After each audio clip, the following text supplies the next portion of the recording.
Bom dia pessoal, sou o professor Jussier e hoje estudaremos sobre a Mesopotâmia. Estudar sobre a Mesopotâmia é fascinante por diversas razões. A primeira está relacionada ao surgimento da escrita, que ainda hoje causa inúmeras discussões entre os historiadores. Muitos pesquisadores acreditam que a sociedade suméria foi responsável por inaugurar uma linguagem de códigos no quarto milênio a.C. Isso porque a construção de templos conhecidos como zigurates e palácios para estocar alimentos, assim como a cobrança de impostos da população, exigia organização para ter tudo sob controle. Os registros eram feitos em placas de argila úmida, nas quais um funcionário, utilizando uma haste de bambu, imprimia desenhos representando aquilo que precisava ser registrado. No entanto, 5 séculos depois, esse sistema de notação foi substituído por marcas em forma de cunha, feitas com estilete na argila úmida. Essa escrita ficou conhecida como cuneiforme. Os desenhos representavam palavras e logo tornaram-se cada vez mais abstratos, passando a representar sílabas. Com o passar do tempo, a escrita cuneiforme foi adotada por acadianos, babilônicos, elamitas, hititas e assírios. Se não bastasse a criação da escrita, por conta da necessidade de organização, os sumérios criaram um calendário para se adaptar às estações do ano e facilitar a compreensão do melhor período para o plantio e colheita. O calendário era lunar, de acordo com as fases da lua, contendo 12 meses de 29 ou 30 dias cada. Para facilitar as transações comerciais e os negócios dos palácios, os sumérios desenvolveram a matemática. O que é politeísmo? O politeísmo é a crença em vários deuses, geralmente ligados às forças da natureza. Todas as divindades são independentes com suas próprias personalidades.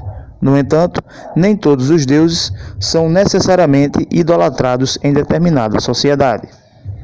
A religião dos povos mesopotâmicos era politeísta. As diversas divindades estavam ligadas aos elementos da natureza: água, ar, terra, sol, etc. E podiam praticar ações boas ou ruins para os seres humanos. Geralmente, as diversas cidades existentes na Mesopotâmia tinham suas próprias divindades e diferentes atribuições. Os mais famosos da história mesopotâmica foram Shemesh, deus do sol e da justiça; Anu, deus relacionado ao céu; Enlil, deus do ar; Ea, deus da água; Ishtar, divindade do amor e da guerra; e Tammuz, deus da vegetação. Veremos agora um pouco sobre a Suméria. Pesquisas arqueológicas apontam que povos provenientes da Ásia Centro-Ocidental foram os primeiros a ocupar a Mesopotâmia, concentrando-se na região sul por volta do 9º milênio a.C.